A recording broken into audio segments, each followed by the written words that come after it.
Tegelikult enne, kui me selle Genfi jutu juurde läheme, ka Porsche salongi tulek on juba nagu väike autonäitus, mulle alati jala värisema, et ilus pilt avaneb. ja meie silmad on muidugi selle pildiga rohkem harjunud juba, aga et jah, ütleme tavaliselt, kui inimene sisse astub, siis ta on üllatunud. No Porsche on tegelikult ikkagi selline auto, mis on nii-öelda kõige ja ka autonäitus ka Genfis või ükstapuha, kus mujal riigis ma ka käin, siis see esindus on seal alati selline väga-väga võimas, et seekord ei olnud teistmoodi. Jah, seekord täpselt samamoodi, et esitlesime nii kõige uuemad mudelid kui ka ülejäänud mudelivalikud. Uutest mudelitest oli meil siis väljas Panamera Turbo S hübriid, mis on siis tänapäeval kõige võimsama mootoriga Porsche. Võimsus ületab siis 500 kilovatini. Teine uudismudel on siis Panamera Sport Turismo ehk siis universaalkirjaga Panamera. Mida see Panamera endast üldse kujutab? On ta selline, nagu siis öeldakse, tavaline peresedaan auto?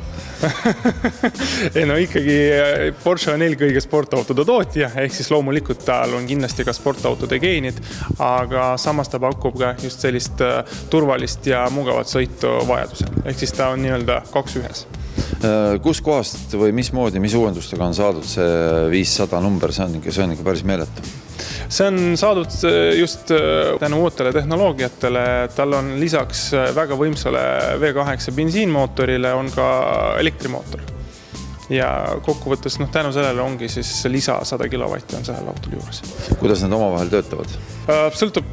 Esiteks sõltub sellest, kuidas juht ise selle režiimi valib, et seal on erinevad võimalused, kas saab sõita puhtalt elektri peal või siis saab sõita kombineerituna, et täpselt nii, nagu juht ise soovib. No tegelikult me mäletame seda aega, kui Porsche tuli välja oma esimese nii-öelda siis diiselautoga, mis Cayenne'i peal oli, siis kõik sügasid kukalt, et oot, mis selle Porschega nüüd siis lahti on? Nüüd on peal elektrimootor. Kas Porsche käib lihtsalt aega kaasas? Ja, just. Et tegelikult on ajalust juba teada, et Porsche oli esimene autotootja maailmas, kes üldse hübriidautot välja mõtles ja loomulikult täna üritatakse ikkagi saada maksimaalselt paremat tehnoloogiat ka tänapäeva autodele.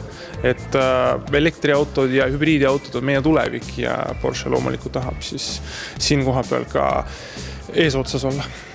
Teine auto, 500 kilovatti on muidugi ilus number, aga ega seal ju ainult see auto väljas olnud. Ja teine uudismudel Porsche standis oli siis Panamera Sport Turismo, ehk siis nii-öelda tava Panamera peal on universaalkirjaga auto, mis on kindlasti praktilisem, kuna see on esimene Panamera ajalus, mis on saadal 5-kohalisena ja loomulikult ka natuke suurem pagasiruum. Seda mudelit Porsche pakub samamoodi nii bensiinmootoriga kui ka diiselmootoriga kui ka hübriidina.